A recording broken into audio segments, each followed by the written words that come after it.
c'est une joie d'être parmi vous. Je dis à Michel, souvent, je vous dis, moi j'aime toutes les églises, il n'y a pas de souci. Mais on sent quand même qu'il y a une église de Dieu. Voilà.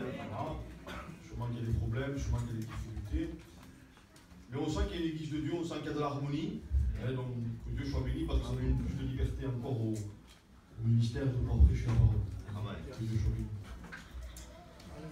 Donc voyons ce matin, plus qu'une prédication, un partage. Aujourd'hui on pourrait prêcher, Dieu le sait. Le but c'est de se faire du bien autour de la parole. De ne pas compliquer, Dieu le sait, même si des fois j'ai tendance à compliquer, bon, le caractère sûrement.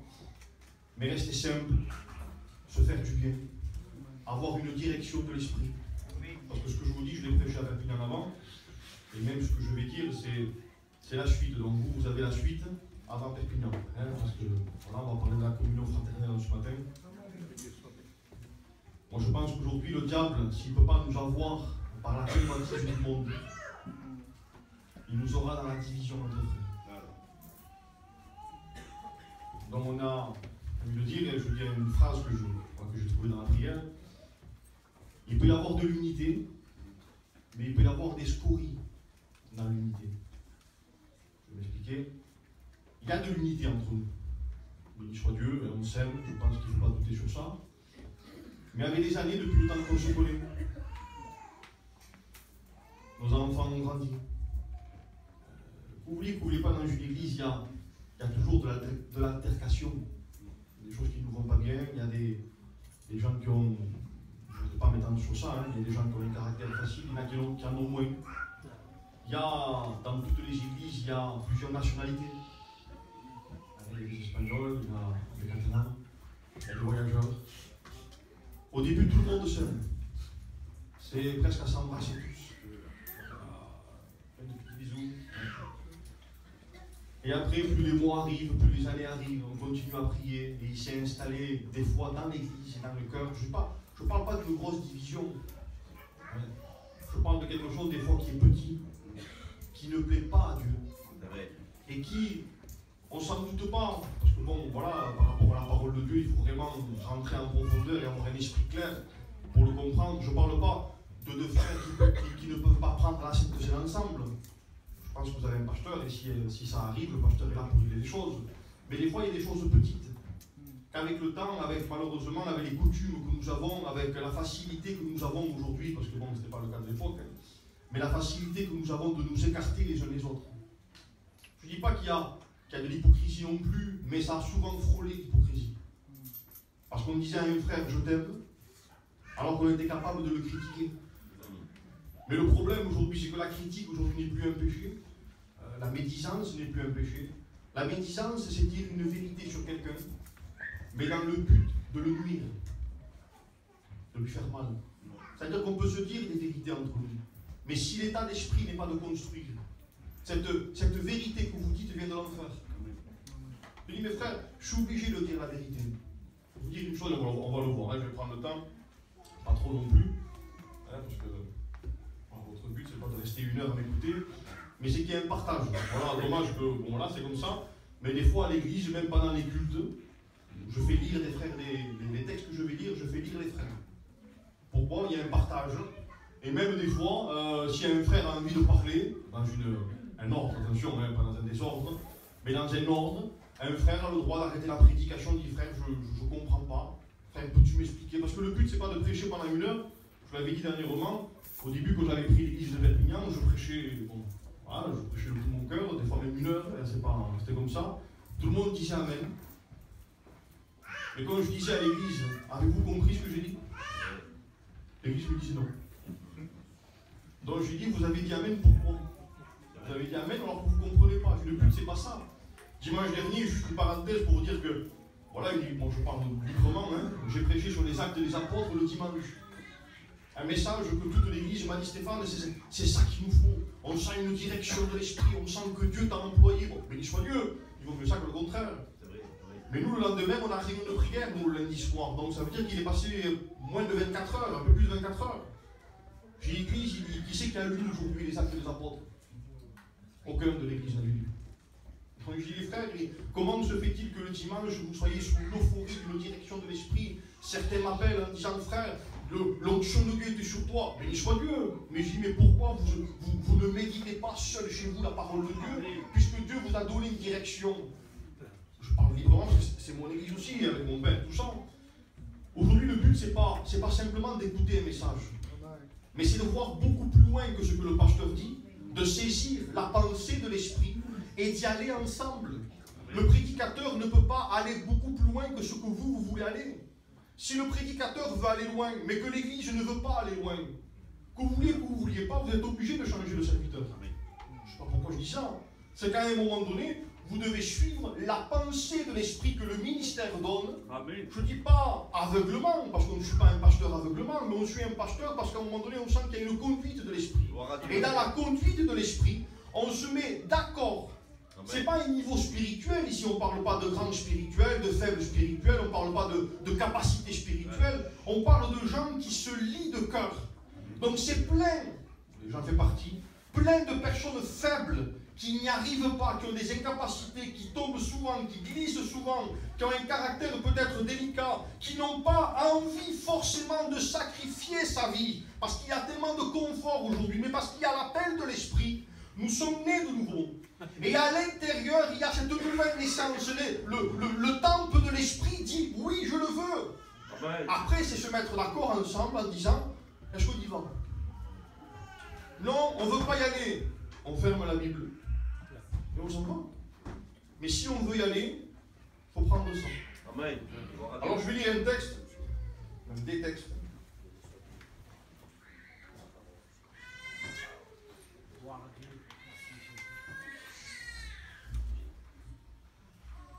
Michel disait qu'on a besoin d'une nouvelle Pentecôte.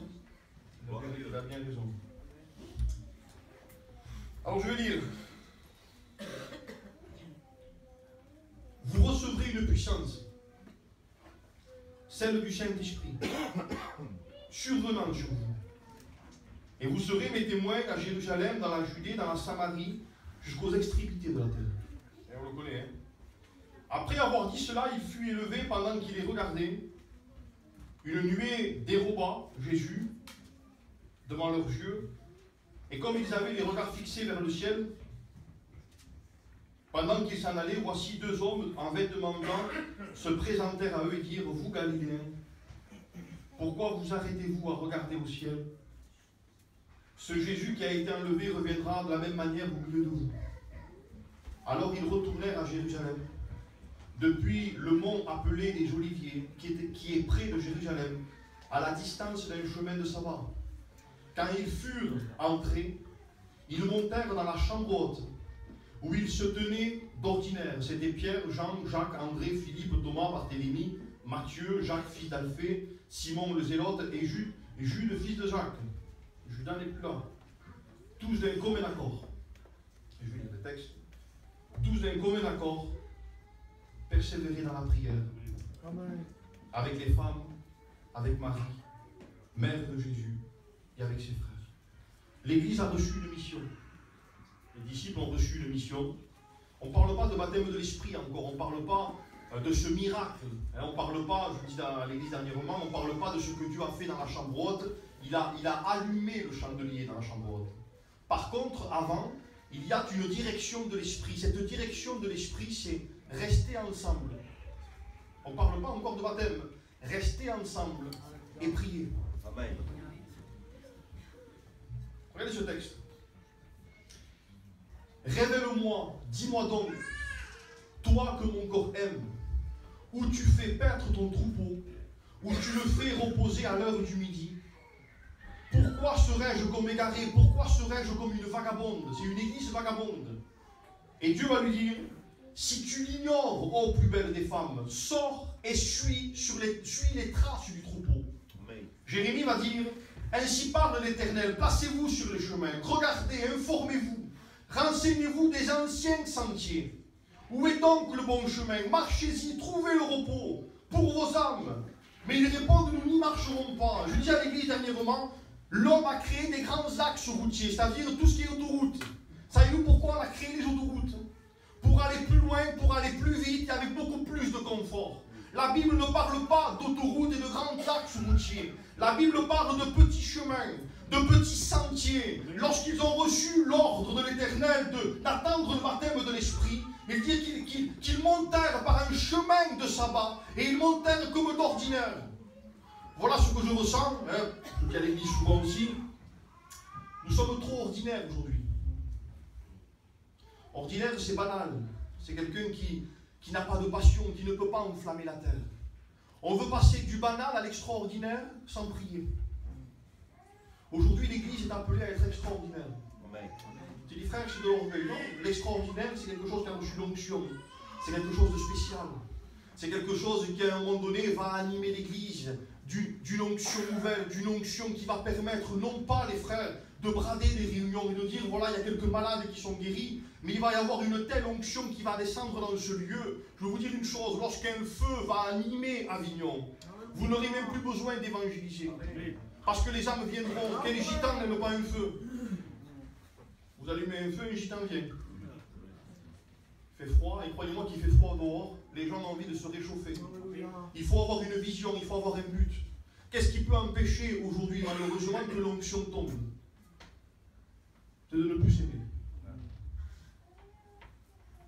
Moi, dernièrement, Dieu m'a pris, m'a brisé, voilà. Et il m'a dit à un moment donné, écoute, tu aimes plus ton témoignage que moi. J'ai dit, frère, c'est pas possible, c'est possible. Vous pouvez plus aimer, on le fait pour Dieu, il n'y a pas de problème, mais on peut plus aimer, on peut plus fabriquer, on peut plus prendre soin de notre témoignage. Tu sais, frère, je suis un homme de Dieu. On l'aime, ça. Et à un moment donné, Dieu m'a dit, écoute, tu vas plus aimer ce que tu étais que ce que je suis. Et dans la communion fraternelle, on ne peut plus aimer malheureusement ce qu'on est que les frères. Il faut veiller aujourd'hui, on va y rentrer, il faut veiller aujourd'hui, bibliquement, à aimer les autres. Amen. Si on ne s'aime pas, je veux dire, on va le prendre différemment. Si vous vous aimez, je descends. Si vous vous aimez, si vous vous accordez, attention, bibliquement, l'onction descend. Prenez le contraire, si l'onction ne descend pas, ça veut dire qu'il y a à un moment donné, comme dit à Éphèse, un amour qui diminue. Un amour entre frères et qui entraîne malheureusement, et souvent le diable s'en sert, je le dis ce que je dis au début, s'il ne peut pas nous avoir avec une boîte de nuit, excusez-moi de dire comme ça, s'il ne peut pas nous avoir malheureusement avec le mensonge dans le monde, il nous aura dans la communion fraternelle. Il va créer des divisions, il va créer des clans, il va créer des nationalités, il va créer, excusez-moi ce que je vais dire, les Espagnols d'un côté, les Catalans de l'autre, et les voyageurs de l'autre. On va dire, mais frère, on est unis. Oui, mais le Catalan ne supporte plus l'Espagnol et le voyageur encore moins. Amen. Frère, c'est pas dans l'église. Ça peut y arriver. S'il n'y a pas un esprit de douceur, s'il n'y a pas un esprit de communion, si l'onction ne nous montre pas ce qui peut, je le dis, ne désirez pas changer les autres. Changez vous-même. Parce que souvent on le dit, l'esprit de sacrifice ne touche pas les autres. Frère, change. Non, change-toi. Mais frère, tu le dis, mais je le dis parce que c'est biblique. On ne peut pas imposer à quelqu'un de changer si vous ne vivez pas dans la communion. Et si vous vivez dans la communion, vous supportez les défauts des autres. Parce que si quelqu'un vit dans la communion et qui n'arrive pas à supporter les autres, frère, c'est que vous ne vivez pas dans la communion. Parce que vous ne pouvez pas vivre près du Christ sans aimer votre prochain. C'est facile d'aimer Dieu. Seigneur, je t'aime, je te loue, je t'adore. Béni soit Dieu. Mais si on n'arrive pas à aimer celui qui est à côté, moi je suis contre les frères, et je le dis d'entrée, parce que souvent quand on parle comme ça met mal à l'aise les gens qui sont touchés, mais ne voyez pas des cas exclus. Vous voyez que c'est moi, même sur l'estrade, constamment, on doit veiller à l'amour qu'on a pour ses frères. Non pas ce que les gens pensent de nous, mais ce que je pense de mon frère. Si je pense bien, j'aime bien. Si je pense mal, j'aime mal. Si à un moment donné, je le dis souvent, on est suspicieux entre frères, eh bien, que vous voulez, que vous ne voulez pas, ça va se ressentir dans l'église. Vous ne pouvez pas téléphoner à un frère. Vous ne pouvez pas dire à une sœur, je sens que tu m'aimes moins. Ou je sens, je ne sais pas, parce que tu ne m'as pas dit bonjour, parce que malheureusement aujourd'hui il faut beaucoup de psychologie, parce que tu ne m'as pas salué, parce que malheureusement tu ne m'as pas appelé à boire un café. Je ne sais pas, les frères, arrêtez avec ça. Je le dis avec liberté, parce que bon, voilà, arrêtez avec ça, c'est pas ça la communion fraternelle. La communion fraternelle, c'est pas du copinage. Moi j'ai des copains dans le monde. Ils sont gentils, ils parlent pas mal. ils respectent les choses de Dieu, ils ne sont pas spirituels. Je ne suis pas d'accord avec eux, je ne travaille pas avec eux, je ne prie pas avec eux, je ne lis pas avec eux, c'est mes copains. Voilà, et on a les enfants qui s'élèvent ensemble peut-être, on sait manger ensemble, on sait rigoler, c'est mon copain. Mais il n'y a rien à voir avec la Bible, un frère n'est pas un copain. C'est-à-dire que si vous recherchez un copain, je le dis souvent, si vous recherchez un copain, vous allez vouloir chercher des qualités qui vous plaisent par rapport à la communion. Mais la Bible ne dit pas ça. La Bible dit qu'à un moment donné, on doit rechercher ce qui est bien chez un frère. Qu'est-ce qu'on demande d'un frère? C'est qu'il prie, qu'il lit. On ne demande pas qu'il soit bien avec nous, on ne demande pas qu'il ait la même, je laisse taire, bon, c'est un mot que j'ai dit, c'est un mot français, que maintenant les gens s'en servent, beaucoup ne le connaissent pas, c'est le mot affinité. Le mot affinité, c'est avoir la même passion en commun. C'est le mot philéo, hein, qui est l'un des, par rapport à l'amour, c'est l'amour filial, l'affinité. Et maintenant, on est en train de débattre dans nos églises, en train de dire, oui, mais tu sais, j'ai plus d'affinité avec elle qu'avec elle. Mais ce n'est pas biblique. Parce que notre affinité spirituelle, les frères, c'est parce qu'on a le même sauveur. On a la même passion, on a le même livre, on a la même Sainte Seine. Par rapport à cette affinité, qu'est-ce qui se crée dans cette affinité? Il se crée des liens spirituels. Lorsque les liens spirituels sont forts, qu'est-ce qui se passe? Il se passe qu'à un moment donné, même si l'ennemi vient en te montrant le défaut de ton frère, qu'est-ce qui se passe? Tu dis, mais non, moi je l'aime parce que Christ est mort pour lui. Parce que sinon, les frères, et on va le voir après, si on regarde l'humain, on est en train de créer du copinage. Mais si on regarde le spirituel, on retombe dans l'église des Actes des Apôtres. Ils étaient, par 10 fois, il est écrit, ils étaient d'accord, tous ensemble, d'un commun accord. Tout était en commun, le même cœur, du même âme. Nous, on le regarde, on le cite comme Walt Disney. En disant que c'est beau, vous savez, quand on rentre à Walt Disney, cette musique un peu euphorique, là, on a Walt Disney. Mais croyez-moi qui vivait Walt Disney. L'église, c'était, on s'aime. On s'aime. Guitou disait, pasteur de Montmarsan, disait que lorsqu'ils sont revenus de l'Ascension, lorsqu'ils sont rentrés dans la chambre haute, il y avait Pierre. Pierre venait de renier 3 fois Christ. Il y avait les Marie, il y avait la mère de Jésus. Lorsque la mère de Jésus a prié avec Pierre, elle aurait pu lui dire, écoute Pierre, tu t'en vas. Tu viens de renier mon fils, on vient de tuer mon fils, et encore tu as eu le toupet de le renier 3 fois. Je ne prie pas avec toi. C'était sa mère, et croyez-moi qu'elle aimait. C'est la seule qui va jusqu'au bout, plus que les disciples. Par Jean, plus que les disciples, elle va à la croix, elle aime Jésus, c'est son fils. Dans la réunion de prière, elle lui dit, écoute, attends, tu as fait ça à mon fils? Sors, je ne te veux pas. Elle aurait pu monter la tête au disciple en disant, en plus à l'époque, c'était pas, ça aurait pu être facile, il y avait encore un peu de manque de maturité, en disant, Pierre, s'il te plaît, on a fait une réunion, là, il faut que tu sortes. Mais ça ne marchait pas comme ça. Ils étaient tous d'un commun accord. Ils s'aimaient. Ils sont restés 10 jours dans la prière. Peut-être qu'ils se sont accrochés. Peut-être que certains n'étaient pas d'accord. Peut-être que certains commençaient à dire, écoute, tu crois que Jésus avait raison. Peut-être que l'un s'est encouragé. Peut-être que l'un avait la main à la poignée en disant, écoute, je m'en vais les frères. Peut-être que les 120, 119, donc les 119 l'ont réuni en disant, non, pars pas.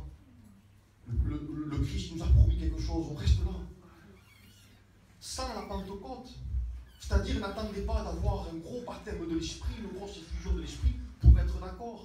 Lorsque dans l'Ancien Testament, je vais rentrer, lorsque dans l'Ancien Testament on a construit le chandelier, c'était de l'offrande volontaire.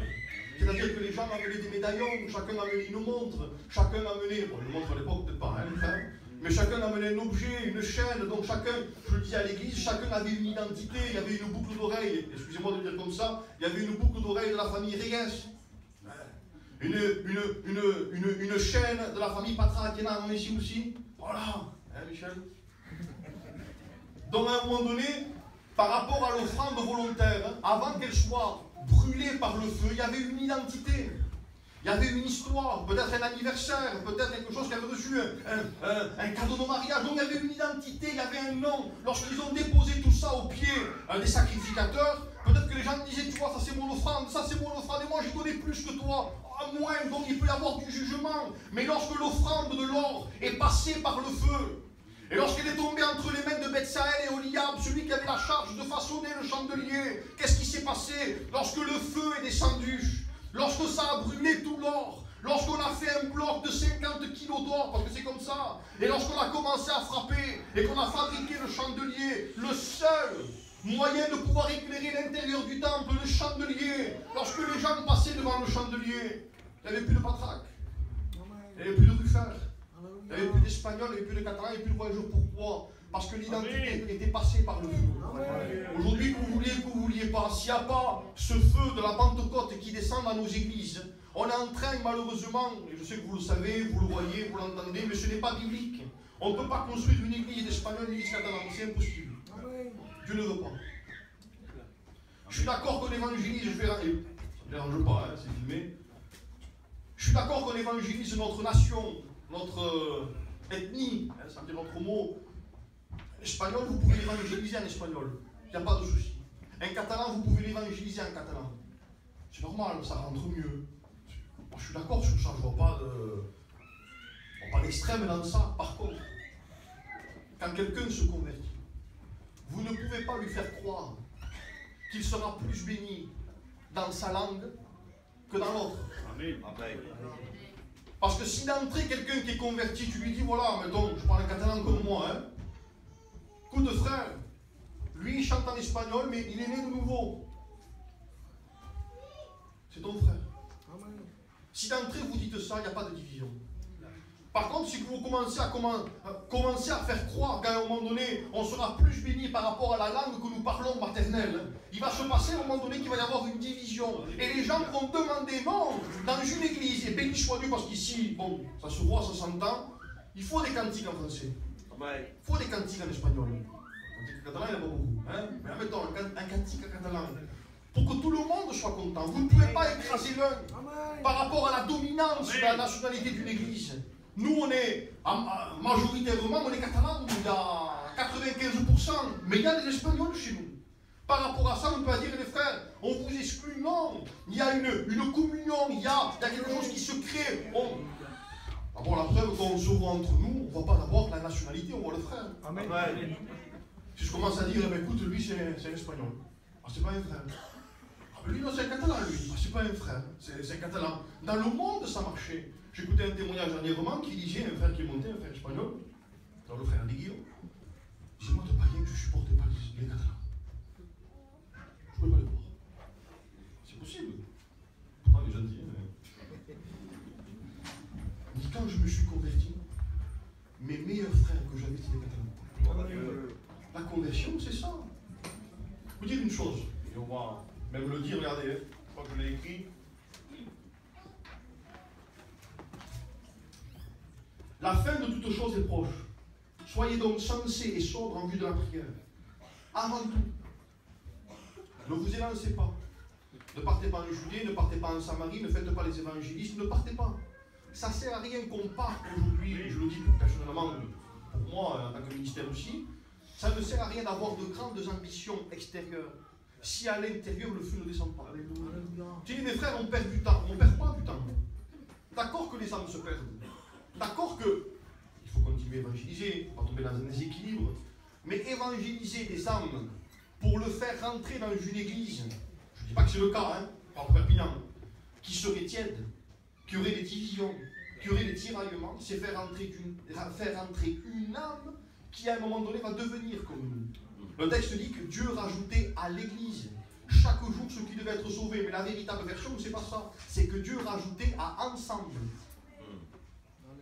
Pas à l'ensemble, il n'y a pas le L apostrophe, c'est ensemble, un mot. Dieu a créé ce mot, ensemble, soyez unis, unis. Amen. Quand l'église est unie, Dieu rajoute, non pas à l'église, il rajoute au mot ensemble. C'est une force ça. Amen. Vous savez, là on parle de la chambre haute, on parle de la Sainte Seine, mais quel est le moyen, quel est le symbole que Christ a fait qui a été institué pendant la Sainte Seine? Ça on ne le dit jamais. Sûrement que les pasteurs le disent aussi. Il y a la Sainte Seine, mais il y a le lavage des pieds. C'est pas dans le repas de la Sainte Seine, c'est à la chambre haute ça. Jésus se lève, il saute le vêtement, donc c'est le même texte que Philippiens, il sort son autorité, il sort son vêtement de Seigneur. Il prend le vêtement d'esclave, il commence à mettre à sa ceinture un linge. À ce linge, il est en train de prendre une bassine, il est en train de remplir de l'eau. Il prend la bassine, il s'agenouille aux pieds de chaque disciple et il commence à vouloir laver les pieds des disciples. On parle de la Sainte Seine, béni soit Dieu, parce qu'on dit la Sainte Seine, c'est vous et Dieu. Le lavage des pieds, c'est vous et l'autre. Si vous prenez la Sainte Seine, si on prend la Sainte Seine, mais que dans notre état d'esprit, je parle des frères et des sœurs, on n'a pas ce linge à la ceinture, comme disait Jean, il dit je t'aime dans la vérité. C'est-à-dire je t'aime, il faut un linge les frères.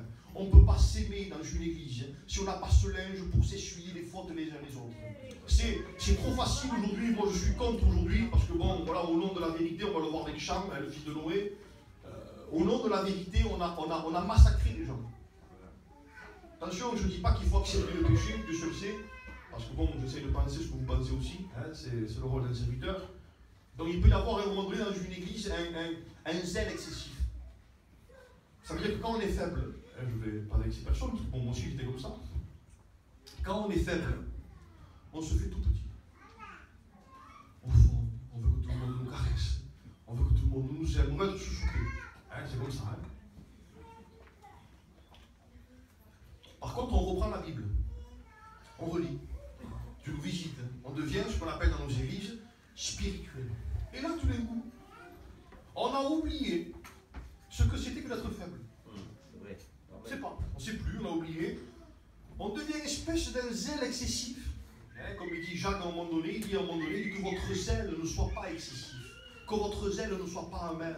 Parce qu'il y a un zèle qui vient d'en haut, mais il y a un zèle qui vient d'en bas. Et à un moment donné, au nom de la vérité, on voudrait tout bouleverser dans une église. On voudrait à un moment donné que tout aille pour le mieux. Il faudrait que la Pentecôte descende, il faudrait que l'onction descende, il faudrait que tous les frères soient spirituels, il faudrait que tout le monde jeûne. Mais dans la manière qu'on a de dire, malheureusement, on est plus à tendance de faire mal à l'autre que de guérir l'autre. Dis mes frères, attention, au nom de la vérité, il faut dévoiler le péché, d'accord?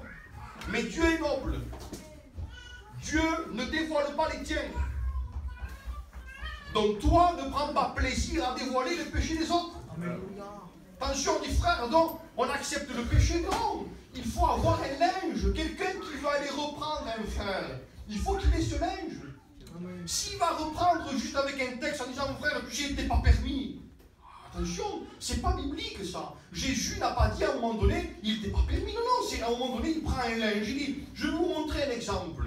Lavez-vous, excusez-moi ce que je vais dire, hein, mais essuyez les fautes les uns les autres. Il dit, puisque je l'ai fait moi. Il dit, faites-le entre vous. Cham, le fils de Noé. Voilà, je crois que je l'ai écrit. Est-ce que je l'ai écrit? Voilà, regardez. Cham vit la nudité, excusez-moi de l'expression, de son père. Et le raconta au dehors. C'est spirituel. En plus, il y a deux frères au dehors. Hein. C'est ces deux frères. Le raconta au dehors à ses deux frères. Ça reste un peu, on va dire, spirituel. Hein, ces deux frères, bon, c'est normal, c'est pas des païens. Alors Sem et Japheth prirent le manteau, le mirent tous deux sur leur épaule, commencèrent à reculer en arrière, et ils ont commencé à couvrir, c'est le mot d'unité, mais mettez le mot faute à côté, ils ont commencé à couvrir la faute de leur père. Comme leur visage était détourné, ils ne virent pas la nudité de leur père. Si ton frère a péché, je le dis à ma manière, hein, prends une couverture. Il dit que l'amour couvre une multitude de péchés. Si ton frère a péché, prends une couverture, va le voir. Si tu n'as pas de couverture, n'y va pas. Ça ne sert à rien. Ça va le tuer. Il dit, frère, mais il a péché. D'accord, donc plus qu'il a péché, puisque malheureusement, il n'est pas, parce qu'il ne faut pas voir le péché, malheureusement, comme quelque chose qu'il faut sanctionner de suite. Comprenez ça, ce que je veux dire? Nous, on voit que le péché, donc quand un frère pêche, et ça peut arriver à moi, et sûrement que ça m'est arrivé, quand un frère pêche, voyez simplement qu'il a perdu sa communion avec Christ. Ne voyez pas quelque chose en disant, ouais frère, il faut qu'il pêche, attention, on va le sanctionner. C'est vrai qu'il y a, après, il y a une forme de sanction qui vient, parce qu'il faut une discipline à l'église, on ne peut pas non plus. Bon voilà, vous comprenez ce que je veux dire. Mais avant d'arriver là, si ton frère a péché, seul, prends ta couverture, prends ta communion réunion, prends le Christ, viens et couvre-le. S'il t'écoute, si tu le convaincs, ça reste entre toi et lui. Il n'y a pas de problème, il ne t'écoute pas. Va voir deux frères. Mais pas des frères qui n'ont pas de couverture. Non pas des frères qui n'ont pas d'amour. Non pas des frères qui vont tout dire à leur épouse ou qui vont tout dire au cousin, à papa, à maman. Non, c'est pas ça. Il dit, va voir deux frères qui ont des couvertures. En disant, prends ta couverture et vas-y. Il y a trois frères qui arrivent vers toi avec une couverture. Il dit, maman, qu'est-ce qu'ils veulent? Ils t'aiment.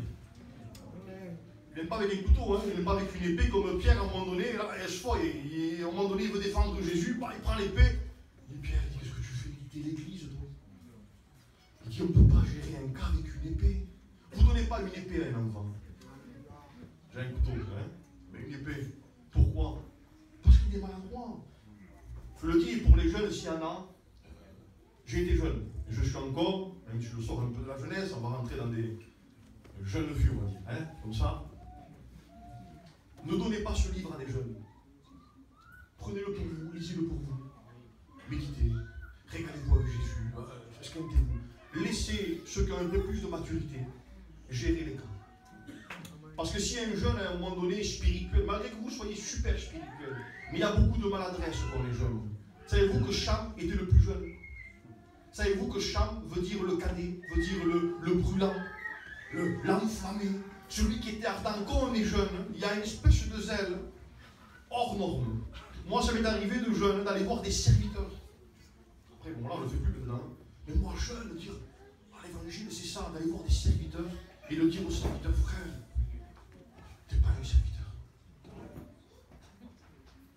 Peut-être que je le dis aussi, hein? Mais il y a un tact pour le dire, il y a un temps pour le dire, il y a une manière de le dire. Il faut attendre pour le dire. Vous ne révolutionnerez pas le monde. Croyez-moi, je le dis maintenant avec du recul, vous ne révolutionnerez pas le monde. Ce qui révolutionne le monde, c'est d'aimer. Toute la vérité sans l'amour, c'est des coups de couteau quand même. Je dis, mes frères, la vérité, il la faut. Mais que vous vouliez ou que vous ne vouliez pas, lorsque vous êtes mal avec Dieu, ça ne sert à rien d'aller avec un texte. Il faut aller avec beaucoup d'amour, beaucoup de douceur, beaucoup d'huile. Le Samaritain avait de l'huile. C'est vrai qu'il avait du vinaigre, qu'il avait du vin, mais pas de problème, ça, les frères. Il faut du vin, mais il faut de l'huile. S'il n'y a que du vin, vous entendez que aïe. Mais s'il y a de l'huile, ça compense à un moment donné la vérité. Peut-être que vous allez lui dire, il faut de l'amour entre nous. Il dit, si ton frère a péché, dis-le aux deux frères. S'il ne t'écoute pas, dis-le à qui? Dis-le à l'église. Mais ce n'est pas l'église entière. C'est seulement les frères et les sœurs qui ont des couvertures. Tout frère et sœur qui n'a pas d'amour pour son frère, tout frère et sœur qui se réjouirait on va dire comme ça, de la sanction d'un frère, ne peut pas participer à ces réunions. Parce que ces réunions sont simplement que pour les frères et les sœurs qui ont une maturité spirituelle. Quand un frère rentre, vous dites, t'as une couverture? Ben non frère, moi je n'ai pas, reste dehors. Ah mais je suis un ancien, reste dehors. Parce que ce qu'on va dire ici, il faut réellement beaucoup d'amour. Vous ne pouvez pas, et le texte poursuit, je le disais à mon frère à Perpignan, un frère qui travaille avec nous, il dit, s'il ne t'écoute pas, dis-le à l'église. Il dit, et pour toi, considère-le comme un païen. Ça veut dire pour toi. Ça veut dire que même si on met quelqu'un dehors de l'église, aux yeux du monde, on ne dit même pas pourquoi. Si lui veut le dire, il le dit. Mais il dit, mais pour toi, tu le considères comme un païen, mais tu le couvres encore. L'amour ne s'arrête pas parce qu'un frère tombe ou parce qu'un frère s'en va. L'amour couvre encore. Pourquoi? Parce que si ce frère revient dans les choses de Dieu et qu'il veut réintégrer l'église, si la manière que nous avons eue de dévoiler ce qu'il a fait, malheureusement, lorsqu'il réintégrera, les païens commenceront à dire, oui mais les frères, vous avez réintégré quelqu'un qui a fait ça. Son témoignage est mort. Ce qui se passe à l'intérieur ne peut pas sortir à l'extérieur. Dis mes frères, c'est pas comme ça, il faut dire pourquoi. Non, ça c'est une famille, ça. Vous ne dévoilez pas votre famille. Il y a des gens de nos familles qui ont fait beaucoup de mal, on les a cachés à l'extrême. Et si on a dit, oui mais ta nièce, oh attention, hein, c'est ma nièce. Au niveau de la famille spirituelle, c'est pareil. C'est-à-dire qu'à l'intérieur, on peut couvrir. On peut se chamailler, on peut dire frère c'est pas bien ce que tu as fait, mais il y a une espèce de couverture. Savez-vous que dans le tabernacle, il y avait à un moment donné 4 tapis. Il y avait 4 couvertures. Savez-vous que les gens qui n'avaient pas de nom, ça c'est beau, les gens qui n'avaient pas de nom ont été institués par Dieu d'une habilité, d'une sagesse, d'une onction particulière pour fabriquer les tapis. Je dis, mes frères, il fallait commencer par le chandelier non. Quand Dieu, lorsque vous le lisez dans Exode 35, Dieu commence à construire par le toit. Et il commence à mettre des couvertures. L'amour couvre. En disant, voilà, je vais couvrir ce que vous êtes. Et ce qui est beau, je disais à l'église, c'est que Bethsaël et Oliab, c'est les 2 seuls noms qui sont mentionnés. Il y a des frères qui ont un charisme particulier. Il y a des frères qui ont reçu un talent particulier. Bethsaël et Oliab en font partie. Peut-être que dans l'église dans laquelle vous êtes, il y a des frères et des sœurs qui ont un nom qui ressortent.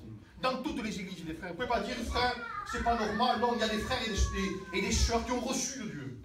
Leurs noms sont mentionnés. Ils sont vus dans l'église. Ils ont une fonction beaucoup plus grande que l'autre.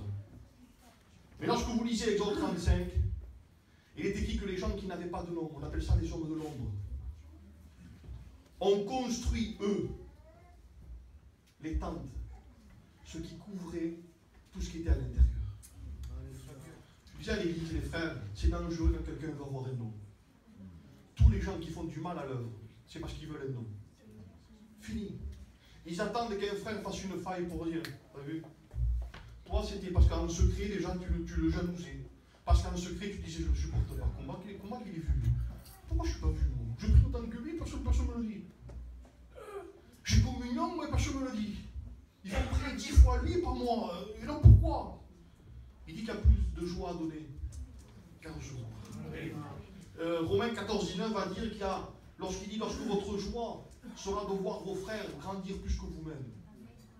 Il dit, c'est là que vous aurez atteint l'esprit de l'édification, la vraie édification. La vraie édification, ce n'est pas que tu grandisses toi. La vraie édification, c'est que tes frères grandissent. Si vous n'avez pas de joie parce qu'un frère est béni, vous êtes sur un mauvais chemin. S'il y a à un moment donné une jalousie qui commence à venir, ça arrive, c'est humain. Une jalousie vient parce qu'un frère est honoré plus que toi. Toi, de suite dans ton cœur, dans l'esprit de sacrifice. C'est comme dit Romains chapitre 12, il va dire, offrez-vous tout entier. C'est pas à l'autre de changer. C'est à vous à rentrer dans la communion et à dire, Seigneur, d'où vient cette pensée? Cette pensée ne vient pas de l'esprit. Cette pensée vient des choses de la chair. Il y a de l'humanité en nous, il y a de la chair en nous. Vous ne pouvez pas croire que tout est beau. Combien le texte parle de supportez-vous? Combien le texte parle de pardonnez-vous? Combien le texte parle à un moment donné de se pardonner réciproquement? Pourquoi? Parce qu'il y a au milieu de nous une chair. Cette chair, elle a des désirs contraires à ceux de l'esprit. Ne culpabilisez pas. Parce que vous avez une mauvaise pensée. Que dit Pierre? Il dit purifiez vos pensées en vue d'un amour fraternel sincère et pur. Parce que la division commence dans la pensée. Elle ne commence pas parce que deux frères ne peuvent plus s'asseoir à côté. Ça, c'est l'extrême d'une chose. Mais règle dans la pensée, parce que déjà tu commences à moins aimer. Ce n'est pas l'autre qui a changé, c'est toi qui changes. Et lorsque les hommes sans nom, et ça je le disais, il y a des frères, nous, il y a 2 candidats qui se lèvent chez nous. Bethsaël et Oliab, c'est eux qui vont fabriquer tout ce qui est saint dans le temple. Chandelier, table des peines de proposition, tout ce qui est à l'intérieur, les chérubins, voilà, tout. Hein. Lorsque vous lisez Exode 35, il dit on, c'est marqué 22 fois. On a fabriqué les tentes. Il n'y a pas de jeu. Il n'y a pas de nom. Et je disais aux frères, les frères, il faut dans une église des hommes de l'ombre. Vous ne pouvez pas tous être vus. Ne soyez pas jaloux parce que certains seront appelés, certains non. Le but, c'est pas ça. Le but, c'est que vous faites partie, peut-être pour certains, des hommes de l'ombre. Vous ne prêcherez pas tous. Je le sais, ce n'est pas un souci de ne pas prêcher, au contraire. Vous êtes bien assis, bien là, savourez-le. Hein. Il y a des gens qui sont dans l'ombre, mais ils se réjouissent. C'est la protection du tabernacle. Quand il pleut, s'il n'y a pas de toit, il n'y a pas de service, il n'y a pas de chandelier, il n'y a pas, le sacrificateur n'aurait pas pu servir. Mais parce qu'il y a un toit, le service peut se faire à l'intérieur. Vous savez, je disais, même à l'église, je disais, il y a des frères et des sœurs, c'est des sapeurs-pompiers. Ces artistes. Dès qu'ils rentrent dans une maison, ils entendent qu'un feu s'allume. T'as vu le frère? Un feu s'allume. Vous voyez ce que vous voulez. Même si c'est bien, pas bien, même si c'est vrai ou pas vrai, il y a des frères, parce qu'ils sont blessés, à un moment donné, ils allument un feu. T'as vu? Il y a des frères, c'est des sapeurs-pompiers. De suite, ils éteignent. Ils éteignent le feu. Ils ne tuent pas le frère. ils éteignent le feu en disant non, écoute frère, ça déjà même je ne veux pas l'écouter. Et lui c'est ton frère. Déjà ça calme. Mais si quelqu'un commence dans une blessure intérieure, commence à dire, t'as vu mon frère, t'as vu ce qu'il m'a fait? Mais t'as vu, mais lui il n'a pas vu. Pourquoi tu veux que je le voie? C'est toi qui l'as vu, arrange-toi avec lui. Puisque vous n'êtes que deux, toi tu as vu quelque chose, ne veut pas, à un moment donné, je crois que c'est Proverbe 10, verset 12, il va dire que la haine, excusez-moi du mot que je vais dire, excite les querelles. Alors si je l'ai marqué, parce que je marque moi, mais est-ce que je l'ai marqué? Oui. La haine éveille ou réveille les fautes des autres. Ça veut dire quoi? Ça veut dire que l'autre il ne sait pas. Garde-le. Toi tu éveilles en lui quelque chose que lorsqu'il va voir le frère rentrer dans l'église ou la sœur rentrer dans l'église, lui il se mourrait pour cette sœur. C'est mon frère. Avant que tu lui parles. Depuis que tu lui as parlé, tu l'as contaminé. Et tu l'as expliqué d'une manière qui n'est pas faite pour aimer notre frère. Tu as expliqué d'une manière pour faire ressentir ta blessure et commencer à dire, t'as vu que j'ai raison de ne pas lui parler? Et t'as vu que j'ai raison? Si l'autre à côté, ça dépend comment vous l'expliquez, il va dire, t'as fait ça? Quel mauvais frère, et pourtant il prie, il chante, et pourtant il prêche, et pourtant il fait ça. Ce frère, maintenant, quand il rentrera, je ne l'écouterai plus. Combien de fois c'est arrivé? Et des mois après, savoir la vérité et dire, mais tu m'avais expliqué comme ça, mais ça s'est passé comme ça, frère. Si on serait plus sage dans la communion fraternelle, il n'y a rien, vous dire une chose et fermer toutes les portes, il n'y a rien qui peut vous donner raison de ne pas aimer un frère. On prie pour nos ennemis. Je disais à l'église, imaginez-vous qu'entre nous, je ne connais pas l'église, j'espère que je ne vais pas faire de gaffe. Au Perpignan, je vis des frères, il dit, il n'y a personne qui a tué quelqu'un chez vous. Compris pour un cas qui soit vraiment compliqué. Quelque chose qui est profond, qui a détruit vos maisons, quelque chose qui a ruiné la vie de vos enfants, quelque chose qui a détruit votre foyer, et que Dieu te dit, pardonne tes ennemis. Ah, tu rentres dans le jeûne, tu rentres dans la prière, tu commences à dire, Seigneur, les frères, aidez-moi, parce que comme je le vois, il a détruit ma maison. Ça me coûte. Et je veux l'aimer. Alors on dit, on rend témoignage, on dit, Seigneur, voilà, j'avais un ennemi, mais Dieu m'a béni. Je l'aime. Et tout le monde dit, amen. Mais les frères, c'est pas écrit entre frères. C'est pas écrit, je vais vous le dire ce que je pense moi. Quand un frère commence à jeûner, il commence à prier parce que l'autre n'a pas dit bonjour, c'est mauvais signe. Vous ne pouvez pas me faire croire aujourd'hui, parce que quelqu'un ne vous dit pas bonjour, que vous êtes capable de le critiquer dans une maison. Vous ne pouvez pas me faire croire aujourd'hui que votre frère, parce qu'il y avait quatre couvertures, 4 tapis. Il y avait le premier, c'était la peau de dauphin. Enfin, vite fait, pas faire le théologien, parce que je ne le suis pas. Il y avait la peau de dauphin. La peau de dauphin, c'est laid. C'est noir, c'est pas beau. Ça, c'est l'humanité de Christ. Vous avez à un moment donné la peau de bélier en dessous de ça, qui était à un moment donné l'esprit du sacrifice. C'était teint de rouge, ça. C'était le sacrifice du Christ. La troisième, c'est la peau de chèvre. Et à un moment donné, il y avait en quatrième, il y avait le fin lin retors, où il y avait les chérubins dessinés dessus. Mais ça, c'était à l'intérieur du tabernacle. C'est-à-dire que vous étiez obligé de rentrer à l'intérieur, et lorsque vous leviez la tête, vous voyez simplement la beauté. C'était magnifique, ça. Lorsque quelqu'un est à l'extérieur de la communion, il voit que l'humanité des frères, en disant, je sais pas, tu penses, et il est comme ça, et il est comme ça. Non, frère, pas parce que tu es dehors. Tous les frères qui parlent comme ça parce qu'ils sont dehors. Lorsque vous rentrez dans la communion des frères, la vraie communion des frères, tu vois tous les frères debout. Tout le monde debout. Pourquoi? Parce que tu es à l'intérieur. Lorsque tu parles à un frère, ah, j'aime ce frère. Il y a un qui va te dire, mais t'as pas vu comment il est? Non, je ne vois pas. Tu n'as pas vu son caractère? Non, je ne vois pas. J'aime, je me régale, moi, ce frère.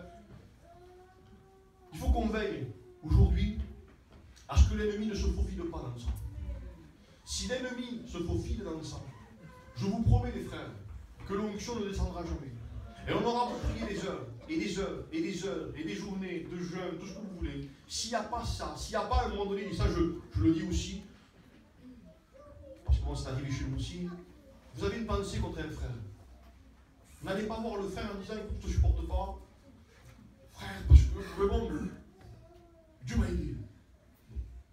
Le frère, lui, il n'est pas au courant, lui, parce que c'est toi qui as un problème. Nous, on avait quelqu'un, malheureusement, qui est venu voir un frère et lui dire, écoute, frère, je ne sais pas, ça passe pas, toi et moi.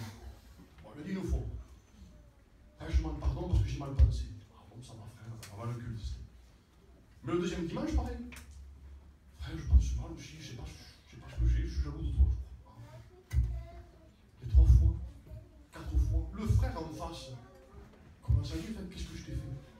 Il a commencé à s'énerver un peu en disant, mais pourquoi tu veux me voir tous les dimanches? Qu'est-ce que j'ai fait de mal pour que tu m'haïsses tant? Donc ça a créé de la suspicion, à un moment donné, ça a créé de dire, frère, pourquoi tu m'aimes pas tant? Alors imaginez-vous, vous rentrez chez ce frère et vous invite à manger, plus jamais vous y allez. Les frères, tu vas penser mal encore. Il peut y avoir des choses dans le cœur. Vous n'êtes pas obligé de le dire à tout le monde. Vous n'êtes pas obligé, vous le guérissez tout seul. Parce que c'est votre problème. Vous l'amenez à Christ. Et vous commencez à dire, Seigneur, voilà, je veux un cœur pur, un cœur vrai. Je veux aimer tous mes frères. Et lorsque dans le cercle, c'est les frères, ça se ressent. Il n'y a pas, à un moment donné, d'homme, malheureusement c'est comme ça, qui veut prendre la place d'un autre. Et je le redis, il y aura des hommes et des femmes qui vous surpasseront dans la renommée. C'est obligé. Vous ne pouvez pas, parce qu'à un moment donné, c'est Corinthiens qui le dit que Dieu a disposé le corps d'une manière que certains seraient plus justes que d'autres. Certains seraient plus utiles que d'autres. Je dis quelque chose, je termine sur ça. Moi, je suis droitier. Ben voilà, vous le savez maintenant, c'est un secret. Je suis droitier. À qui ce n'est pas arrivé? À qui, hein? Je fais tomber la bouteille d'eau, mais je suis droitier, moi. Ma main droite rate la bouteille d'eau. Mais ma main gauche la rattrape. J'ai jamais vu la main gauche dire à la main droite, je suis plus que toi. Je suis quelqu'un, moi. J'ai jamais vu la main gauche dire au corps, ça fait 38 ans que je suis droitier. C'est pas parce qu'elle a réussi quelque chose qu'elle va dire au corps, écoute, maintenant t'es plus droitier, t'es gaucher. Non, le corps est comme ça. Je sais pas comment dire ça. Il y a quelque chose de vrai dans le corps. J'ai jamais vu, ça m'a fait rire, j'ai jamais vu quelqu'un se frapper au visage à part qu'il a un problème. Mais il se frappe pas. Pourquoi tu frère, t'as un problème? On ne peut pas frapper le corps. On prend soin du corps. Il y a une logique dans le corps. Ma main droite ne dit pas constamment que je suis plus que toi. Je suis plus que toi. Je suis droitier. T'écris. Tu bois. T'es là, tu serres la main. Et la main gauche ne fait rien pour. Mais elle est là, elle est utile. Comprenez le sens. Et dans l'église, je termine parce qu'il fait très chaud. Ça fait 1 heure que j'y suis. Cherchez ça. Il y a plusieurs textes, je ne vous dirai pas. Mais cherchez ça. Cherchez à discerner. Soyez des frères et des sœurs qui ne rajoutent pas de l'huile dans les conversations. Si vous sentez que quelqu'un est blessé. Et je termine juste sur ça, sur la Bible. Hop.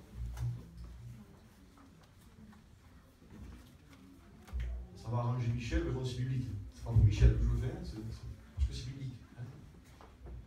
Quand vous avez un problème, si vous n'avez pas de ministère, et que quelqu'un vient vous voir, frère, j'ai un problème. T'en as parlé au pasteur? Non, mais je sens que je suis plus à l'aise avec toi. Vous n'avez pas de ministère. C'est vrai, amen. Alors je le dis gentiment, ni vous les sœurs encore moins. Amen. Vous n'avez pas de ministère. Même que vous sachiez la Bible, béni soit Dieu, même qu'entre vous, et ça il faut bien le regarder, même qu'entre vous, il y ait quand même une certaine forme d'exhortation, on va dire, qui n'est pas une exhortation du ministère, attention, hein, on n'est pas là pour détailler les textes en disant, non, c'est pas ça. Hein. C'est normal qu'on donne quelques conseils, qu'une ancienne donne des conseils à une jeune, ça veut dire quelque chose, amen. Hein. Il faut, c'est biblique. Mais à un moment donné, les frères, si vous n'avez pas de ministère et que vous jouez le rôle du ministère, ça peut être un dégât dans une église. Vous n'avez pas à gérer les cas. Et vous, si vous avez un problème, vous devez aller voir directement le serviteur. Directement. N'attendez pas qu'il vienne en disant, je veux que Michel vienne, je veux que Michel vienne, je veux que Michel vienne, et vous restez à la maison, vous boudez pendant 1 mois, 2 mois, 3 mois, vous faites la tête, vous ne saluez plus Michel, et tout. Et Michel te dit, ça va frère?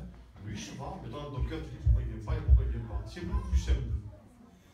Quand vous allez chez le docteur, à part qu'il y ait un sentiment de médium, de psychologie entre nous, mais normalement, vous lui téléphonez. Docteur, vous pouvez venir chez moi? Non, mais je peux venir chez vous. Oui, vous venez à telle heure. Vous venez avec la carte vitale, vous vous asseyez, vous attendez pendant 2 heures, juste pour avoir une ordonnance pour rien faire un an. Dans l'église, il y a un ministère, il y a des frères anciens, il y a des gens qui s'occupent aujourd'hui, malheureusement, mais c'est comme ça pour l'instant, il y a des ministères. Ça sera un prochain, c'est pas un souci ça. Vous devez aujourd'hui, pour tout problème, aller voir le ministère, aller voir un entretien avec le serviteur, aller voir un entretien personnel en disant, voilà frère, voilà mon problème. J'ai tel problème dans mon foyer, j'ai tel problème avec mon époux, j'ai tel problème avec mes enfants. Pasteur, tiens, je te le donne, je te charge de mon problème, c'est le rôle des ministères. Lui, il va vous conseiller bibliquement. Et ce que vous allez lui dire, il ne le répétera jamais. Mais si vous commencez entre vous à vous arranger les problèmes, et que le ministère le sait en dernier, il y a eu beaucoup de conseils qui ont fait des dégâts dans les maisons. En disant, mon frère, tu sais, bibliquement, oui, maintenant, tu n'as pas de ministère. Le ministère, c'est le ministère, par quel problème? On a donné des conseils, malheureusement, qui n'étaient pas bons. Et après, pour que le ministère rattrape ça, ça a été des longues journées de visite pour dire, mes frères, attention, c'était pas comme ça. Il y a ce livre. Tout ce livre peut arranger les problèmes. Si on commence à dire, oui, mais parce que vous avez quelque chose de très simple, si vous allez voir quelqu'un d'espagnol, je dis, mais qu'est-ce qu'il y a comme espagnol? C'est pas que l'espagnol, mais par rapport à la nationalité, si vous donnez un conseil à quelqu'un, dit, mais frère, comment tu le vois? Si vous répond humainement, en disant, ne te laisse pas passer ça, hein, t'es cuit. Parce que lui, ça va devenir ton meilleur ami. Le moi, et je termine, le moi a des amis faciles à gouverner. Le moi, c'est-à-dire nous, on a des amis qui nous contredisent jamais. Oh, si on vous contredit une seule fois, dit frère, c'est pas un bon frère, je le sens pas, mais parce qu'il t'a contredit une fois, parce qu'il t'a dit une vérité pour te guérir. Et alors que tous les autres frères t'ont dit, mes frères, c'est normal que tu l'aimes pas, mais c'est normal, moi j'aurais fait pareil. Ah, mais frère, je te parlerai plus jamais, t'es pas un bon frère. Et si la sœur parle comme ça, je te parlerai plus, je vais le dire au pasteur. C'est comme à l'époque, je vais dire à papa. Moi, mon fils, il fait ça, avec sa soeur. Quand ils font des bêtises, les deux, que ma fille, qui est un peu plus grande, commence à dire, je dis, ah papa, hein, ici, je vais lui dire. Ah, parce que tu m'as dit ça, je vais lui dire. Alors, ils essaient de s'acheter l'un l'autre. Bon, les enfants, mais dans une église, c'est pareil. C'est pas parce que vous allez voir un pasteur en train de lui dire, écoute, ces deux sœurs critiquent, que de suite vous n'aimez pas la sœur. Au contraire, vous lui dites au pasteur. Le pasteur va y aller, il dit, qu'est-ce que vous faites? C'est quoi le problème? Il y a ça. Et le pasteur arrange. Et dans une église, lorsque l'harmonie est maintenue, le Saint-Esprit se régale de descendre. Et les âmes viennent. Et ils sentent quelque chose. Et à quoi reconnaîtront que vous êtes enfants de Dieu? À la doctrine? On s'est tué pour la doctrine. Une fausse doctrine, on va vous crever. Mais on ne s'est pas crever parce qu'on ne s'aimait pas. C'est vrai. Il faut s'aimer. C'est biblique, c'est spirituel. Je veux aimer mes frères d'Avignon, de Perpignan. J'ai entendu un frère qui me dit, je préfère vous que mon église. Et c'est pas bon. Vous que mon église. Quand on entend du chant, aussi, mais il y a un truc qui cloche, un truc qui sonne, ça sonne mal. C'est comme une guitare de délire, elle n'est pas accordée. Ce frère, 2 mois après, il est tombé. Vous ne pouvez pas plus aimer là. Vous ne pouvez pas plus m'aimer à moi, allez. Plus aimer à moi. Oh, je t'aime, frère. À la fin d'une réunion, frère, t'es un pasteur formidable. Viens, je t'embrasse. Quel message. Que plus aimer Michel. Nous soyons honnêtes. On prie Dieu. Amen.